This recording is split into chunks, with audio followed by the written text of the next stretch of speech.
Welcome to Sci-Fi Quantum Archives. Don't forget to like, subscribe and explore. They found the capsule drifting, scorched and silent, just before dawn. The retrieval crew, suited in white and reeking of salt and oil, circled it with rifles drawn, not because they expected danger, but because none of them had believed they'd ever see it again. 7 years overdue. No beacon. No transmission. And yet, there it was. The hatch was sealed. Exterior hull intact. Scorch marks, sure, but no breach. No signs of impact or decay. The kind of silence that doesn't suggest absence, but a refusal to explain. When they unlatched the seal, the air hissed in like it had been waiting. Inside, strapped in and breathing shallow, was a man whose name they hadn't spoken aloud in years. They carried him out slowly, carefully, as if he might fall apart if tilted wrong. Not a scratch on him. Pulse faint but present. Pupils reactive. Skin flushed with life. One of the medics wept into his glove. The last entry from the mission log had been 6 years, 8 months and 13 days ago. It had ended mid-sentence. They had all assumed the worst. By noon, news helicopters were slicing the sky. The footage of the capsule bobbing in the Pacific ran on every channel. Headlines spun gold from silence. Miracle return, ghost mission recovered, Earth welcomes its lost sun. Analysts guessed, speculated, celebrated. No one asked why the return trajectory didn't match the original launch vector. No one noticed the curvature of the heat shield didn't quite match the records. At the secure naval base where he was transferred, doctors filled charts with data. Heartbeat normal. Neural responses intact. No trauma. Blood oxygen baseline. No signs of isolation stress, radiation sickness, or even muscle atrophy. The attending psychiatrist recorded no evidence of delusion, confusion, or detachment. A miracle, they said. A marvel of endurance.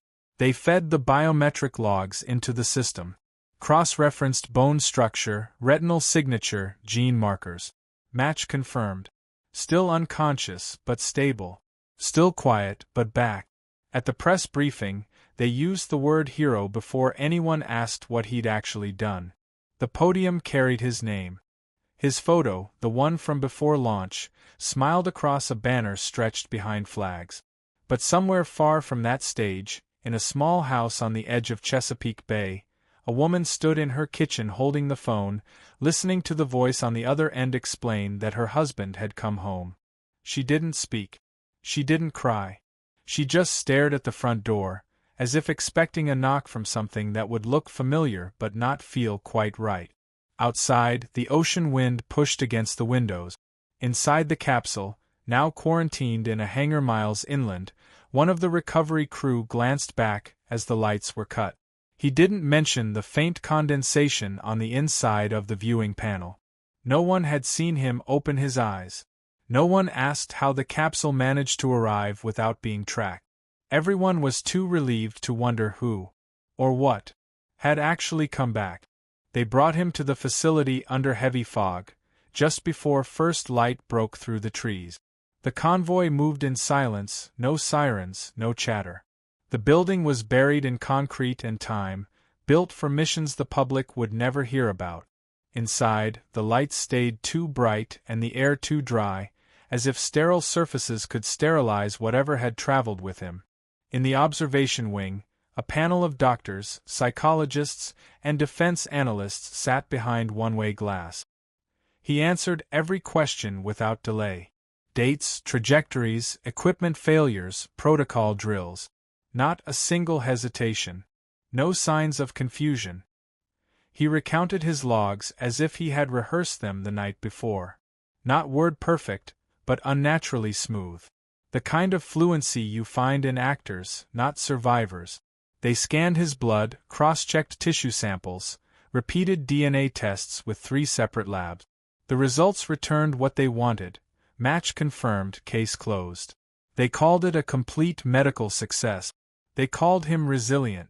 They called him lucky. But none of them stayed in the room long. None of them lingered. One technician reviewed the cortical mapping from the neural scan. Activity normal. no deviations. But she stared a little too long at a cluster near the hippocampus. Something about the symmetry.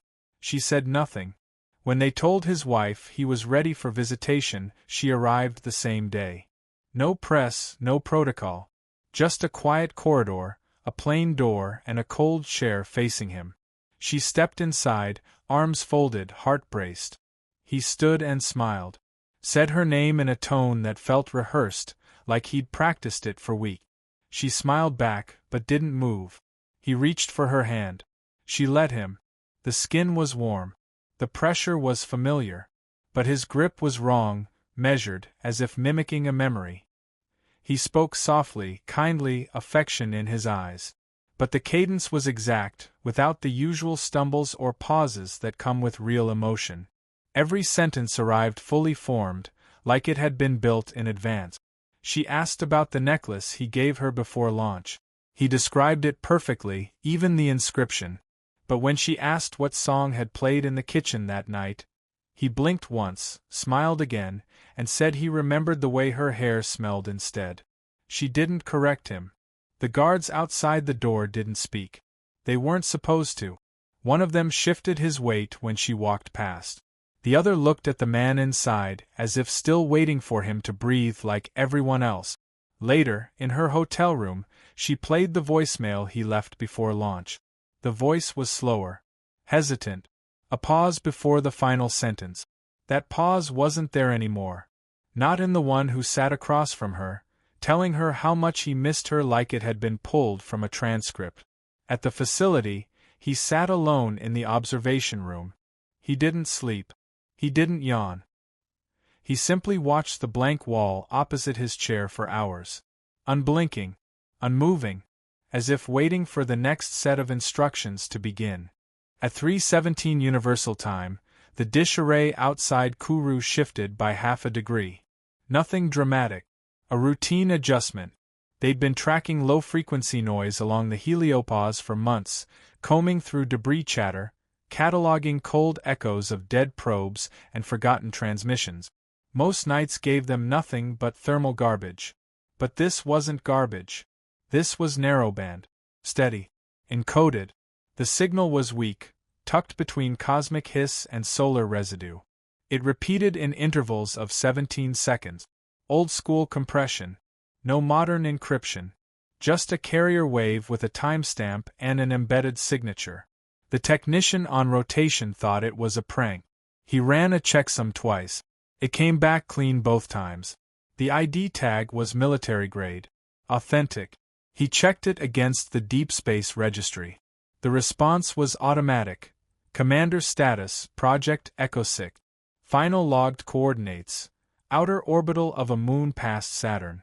No recovery expected. Presumed destroyed. The timestamp said otherwise. It was marked 2 days prior. From beyond the orbit of Titan. The tech leaned in. Stripped the signal layer by layer. Audio frame mute.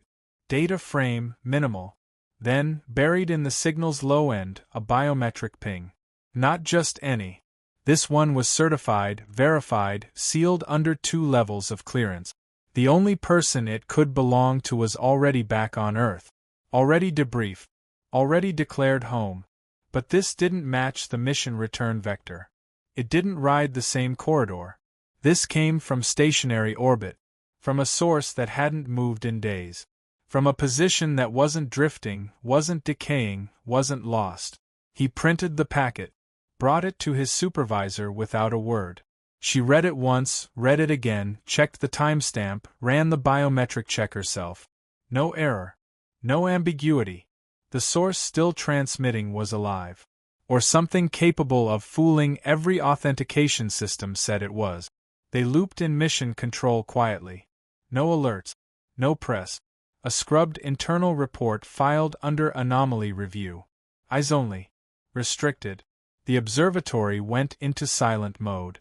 Meanwhile, the man walking the halls of the secure facility back on Earth had just passed another physical. Blood pressure consistent. Response latency minimal. Muscle tone normal. He'd been watching briefing videos on global command structures.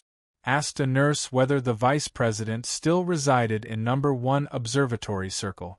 Smiled when she said yes. Across the Atlantic, deep in the French Guiana station, another technician noticed a minor anomaly in the signal's waveform. A subharmonic pulse, barely distinguishable. He ran a match against vocal prints, out of personal curiosity more than protocol. The result came back flagged. Emotional strain, dehydration, elevated cortisol, fractured vocal cords. Voice match, 99.7%.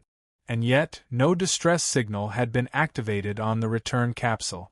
No logs reported secondary transmissions. No one had noticed a gap in telemetry because there hadn't been one. The body that returned had made the journey in silence. Not a single ping during re-entry. No echo. No shadow. Just the soundless reappearance of someone who was supposed to be gone. And somewhere, over a moon shrouded in ice, the original transmitter kept pulsing. 17 seconds apart. Still waiting for someone to respond.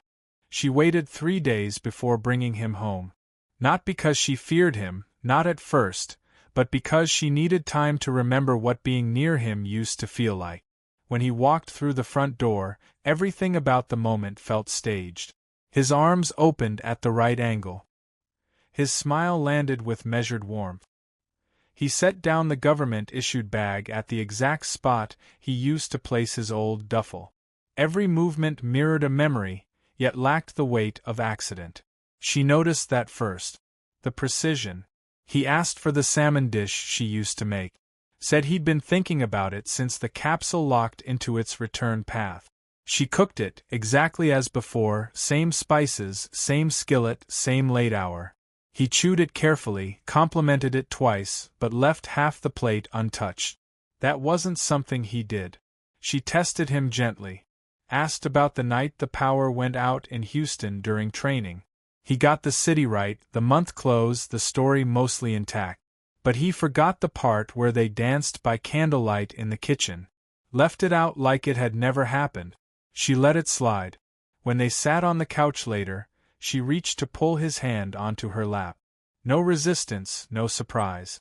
But the scar above his knuckle, shallow, crescent-shaped, earned from a fall during a hike, was gone. Skin smooth. No trace.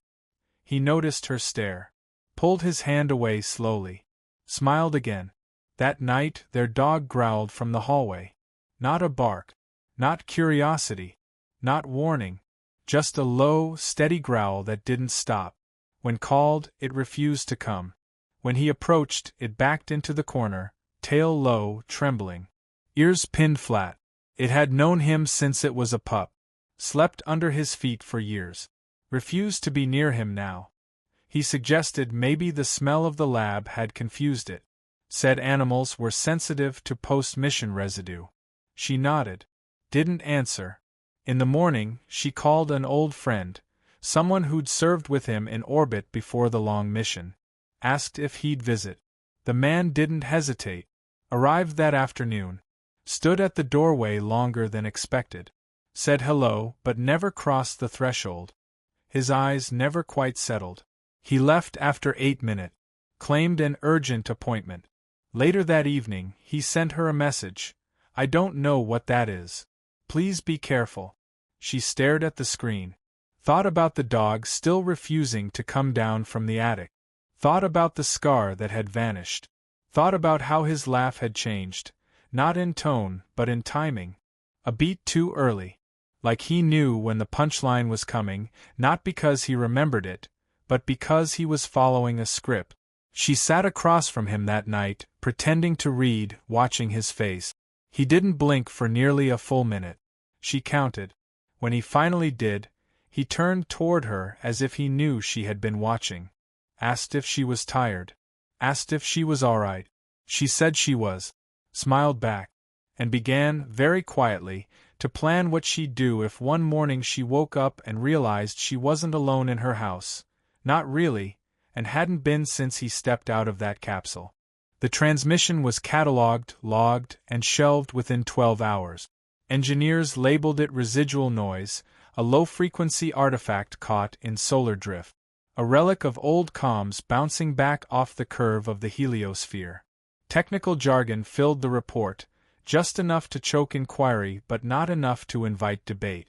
The memo was passed upward, stamped with routine insignia, filed under resolved anomalies. No one raised their voice. A junior analyst flagged the biometric data again. She was told to focus on domestic coordination instead. Her clearance was temporarily suspended the next day for a system update that never finished installing. At the top, the agency issued a short internal update. Signal inconclusive. No follow-up required. The official position was that the capsule returned as expected, and anything else was distortion, either electronic or psychological. Nothing further was said. Nothing further was asked. But during that same window, he began making requests. Not informal. Not casual. Formal requests for contact with upper-tier decision-makers. The language was specific. He cited gaps in terrestrial readiness. Referenced non-disclosed security events tied to outer mission telemetry. He listed 3 files that had never been released to the public, and one that hadn't even been unsealed to mission control. The wording in his message wasn't urgent. It was strategic. Time. Delivered through proper channels. No alarm. Just authority. When pressed on the nature of his concerns, he used phrases like escalation threshold, breach of informational containment, and global behavioral alignment. No one could quite explain what any of it meant, but the confidence in his tone made it difficult to challenge. He asked for access to the Department of Homeland Coordination. He asked whether continuity of government protocols had been updated in his absence. He asked if biometric override permissions could still be authorized through direct contact with the president in the event of a planetary alert. These were not the questions of a man recovering from 7 years of solitude. These were structural probes. At first, they chalked it up to post-isolation disorientation. Astronauts sometimes return with grand ideas, shadow memories, theories shaped by silence and distance. It was easier to reduce it to that.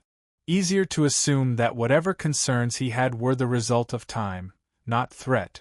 He was cleared for public re-entry that week. A short press appearance was scheduled. Background security checks were waived. His record already confirmed clean, his biometric pass reinforced by 3 levels of verification. They handed him a schedule of approved public events. He accepted it without reading. Later that evening, he stood before the window of his government-issued apartment. His eyes tracked the skyline, counting lights, noting flight patterns, identifying points of entry. He asked his escort whether the White House had undergone recent renovations to its underground structures. When she said she didn't know, he nodded. Said it was only a matter of time before the next threshold required testing. No one knew what that meant. No one wanted to ask. He was granted limited access to the National Archives building for ceremonial purposes. He stayed 3 hours past the allotted time, citing delays in processing forms that didn't require his signature. Surveillance logs recorded him entering the restricted research terminal, supposedly decommissioned since 2023. He left without triggering any alarms. By the time anyone checked, the query history had already been overwritten.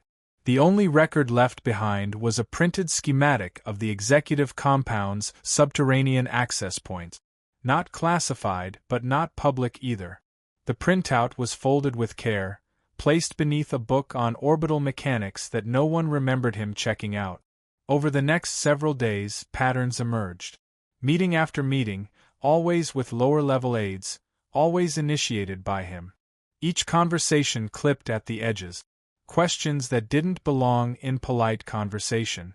Whether emergency briefings still bypassed traditional hierarchy in the event of atmospheric distortion. Whether biometric access could still be overridden with legacy credentials.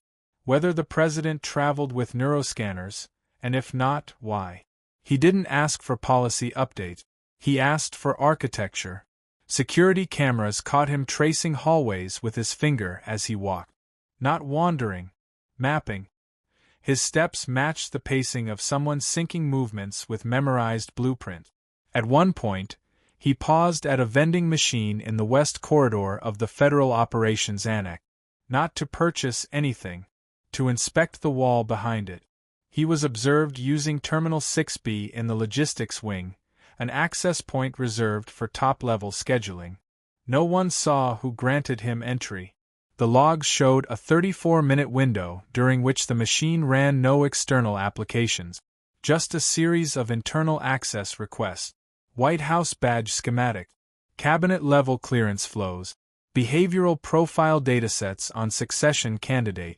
Aide number 42 made a remark that didn't land. A joke about old astronauts being paranoid. He didn't laugh. He placed a hand on the aide's shoulder and whispered something. Audio didn't catch the words, but the expression afterward was caught on 3 different angles. Lips pressed tight, eyes fixed forward, no breath drawn for 6 seconds. Later that same night, he was recorded at a restricted library terminal browsing historical accounts of regime transitions. Not for the politics, for the patterns. One technician, assigned to monitor external access logs, filed a notice about irregular lookup frequencies on military-grade infrastructure data. It was dismissed as misclassification. The technician didn't return to work the following day. Her apartment door remained unlocked for over 8 hours. Her badge was recovered outside a city train station. No charges filed. No internal memo circulated. Her desk was cleared by noon. Someone requested that her workstation be reassigned to a temporary consultant. No name was attached. When asked in passing about the incident, he looked up from a legal pad filled with hand-drawn schematics and replied that such disruptions were a necessary feature of transition. Called it a soft pressure point. Said the human organism was overdue for pruning. That succession, if delayed too long, began to rot from the top down. He smiled as he said it. Not wide. Not forced. Just long enough to register as natural. The signal persisted. Not background radiation. Not solar wash. It pulsed with intent. Measured. Steady. 17 seconds apart, unchanged across 2 full lunar cycles. Analysts rotated through shifts logging every burst. No degradation. No drift. Each burst bore the same biometric signature. The same vocal modulation. The same timestamp structure. Not a recording. Not a reflection. A conversation waiting for reply. They rerouted a low-orbit probe to sweep the region. What they saw didn't match expectation. No wreckage. No debris field. No sign of a crash. Just a frozen moon split by a narrow fissure glowing faint against the surface. A line too straight to be tectonic, too thin to be artificial. The probe descended. Inside that fracture, wedged between blue-black shelves of ice, they found him. The footage wasn't broadcast. Wasn't saved on public servers. It moved through encrypted lines, hand-carried on drives wrapped in blackout foil. The face on the screen was gaunt, beard overgrown, skin cracked from cold and exposure. His helmet lay beside him, frost climbing its interior. His suit, the original design, marked by the same stitching, the same wear. A leg twisted at an unnatural angle. Arm wrapped in gauze stained with dark fluid. He sat propped against the wall of the fissure, motionless except for his mouth. Lips torn. Teeth chattering. Still speaking. The audio lagged by minutes due to distance, but when it came through, the match was perfect. Pitch. Rhythm. Strain. He begged not for rescue, but for verification. Said someone else was wearing his voice. Walking his life. That he saw it happen. That he watched it separate from him mid-sleep cycle, crawl out of the rover like it had always known how to breathe. He described waking up colder than before. Not because of the temperature. Because something essential had been taken. He spoke of dreams that weren't his. Memories slipping. Words leaving his mouth that didn't belong to any language he had learned. He warned that what had returned wasn't imitation. It didn't mimic. It didn't copy. It replaced. From the inside out. Memory by memory. cell by cell. Not a theft. A rewrite. His voice cracked near the end. He repeated coordinate. Asked if anyone remembered his wife's name. Not because he had forgotten, but because he needed proof that someone else hadn't. Then he said something the audio nearly lost to static. They filtered it for hours before it became clear. It's planning something. Not with violence. Not with invasion. With access.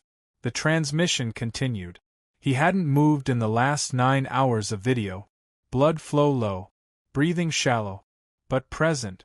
He was still there. Still broadcasting. Still himself. For now. The request came through official channels, flagged with urgency but no threat level.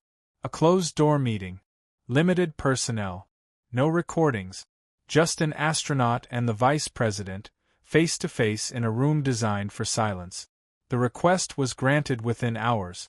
No one questioned it. His record was impeccable. His clearance intact. His presence, a symbol of resilience. Security swept the room twice. Phones were surrendered. Eyes on the hallway. No digital trace of what was said. Only the recollections of one man walking out with the weight of something he couldn't explain. He'd spoken for 17 minutes. Not one detail was leaked. 2 hours later, she uploaded the footage. No passwords. No encrypted links. She walked into a basement server room in an old university lab she once helped design and uploaded the full signal burst. Timestamp. RAW. Attached to a message. This man is still alive. This man is not on Earth. She sent it to one journalist. No chain of custody. No political agenda. Just someone who didn't owe anything to the people who controlled the story. It published at 3:02 Eastern Time. The image was crude, shaky feed, low resolution, but the voice was unmistakable. The speech patterns, the detail, the desperation. Side by side with the man who'd returned, the contrast was no longer abstract. One looked broken but real. The other looked perfect, too perfect. By dawn, the signal had been scrubbed from every major outlet. Mirror domains hosting it collapsed under anonymous pressure. But the image had already been seen. It was archived, screen recorded, dissected. Threads spun across channels, pulling from classified mission reports, public appearances, biometric anomalies. The theory wasn't new. But now it had a face. Inside the intelligence community, nothing was acknowledged officially. But access logs revealed chaos. Requests for personnel background check. Internal audits on biometric consistency. Executive schedules rearranged without explanation. 2 analysts were placed on temporary leave. One disappeared entirely. There were 2 truths, both verified. One man had returned. Another had never left. The space between them was shrinking. He walked through corridors with a calm that read as control. Smiled in ways that made people feel seen. Asked the right questions, touched the right nerves. He didn't push. He didn't rush. He waited for permission to arrive where he was already going. He knew which elevator didn't log keycard entries after midnight. He knew which aides were on their second marriage and which were preparing resignations no one had read yet. He knew which faces would believe what they needed to believe to sleep at night. The vice president canceled 2 public appearances after the meeting. Aides said he was tired. Doctors said he was fine. Bodyguards started standing closer. The journalist went dark 48 hours after the leak. Not dead. Not detained. Just gone. Apartment emptied. Email wiped. No forwarding trace. Inside one agency, a memo circulated without header or signature. It posed a single question. Which one made it home? The answer no longer mattered. Only that one of them was close enough to shake the hand of power. The blood work came back for the 4th time. Not because of a procedural requirement, but because someone in a forgotten lab on the 2nd sublevel decided the numbers were too clean. They weren't anomalous. They were flawless. No methylation drift. No transcription errors. No telomere shortening. Every strand aligned with the original template, but with none of the imperfections expected in living matter. A researcher pulled historical profiles, compared them, charted them. The line should have wavered. Life accumulates noise, stress markers, immune variances, minute shifts in code under pressure. There was none. The report wasn't rejected. It was marked for manual review and left unsigned. An intern ran the protein synthesis profile and found complete equilibrium across all observed samples. That result had never occurred in recorded biological study. The model flagged it as a simulation error. The intern reran it 3 times. No change. A mitochondrial audit was ordered. It returned with sequences so balanced, the technician assumed the sample had been pre-edited in silico. He flagged it for contamination. When the physical vial was rechecked, nothing was missing. Nothing was foreign. The reading was correct. The body was producing human biology. But the mechanisms weren't biological. Not in the way biology behaves. There were no signs of repair, because there had been no damage. No signs of adaptation, because there had been no need. The cells weren't fighting to survive. They were executing a blueprint. A senior analyst locked herself in her office and cross-referenced 20 years of mission data with current health metric. Not one astronaut had ever returned from extended isolation without stress fractures in bone density, without cognitive fatigue, without retinal thinning or marrow depletion. He displayed none. She ran the numbers again. The system didn't blink. She closed the file and didn't send the report. Elsewhere, a pathology lab processed skin samples under a high-temperature decay assay. At every thermal threshold, the sample maintained structural integrity beyond expected degradation. No defensive reaction. No mutation response. It didn't survive damage. It bypassed it. This wasn't resilience. This was instruction. DNA doesn't copy itself perfectly. Not in humans. Not under time. Not under space. But this one had. Not only that, it maintained the illusion of age, of wear, of familiarity. Every feature placed with deliberate precision. Like someone had studied a man until they understood not just what he was, but what others expected him to be. And still, he walked among them. Breathing. Speaking. Remembering. Not acting like him. Being him. Only without error. Without decay. Without a single cell behaving outside of design. The question stopped being how he had changed. The question became whether there had ever been a change at all, or whether what returned had never once needed to change.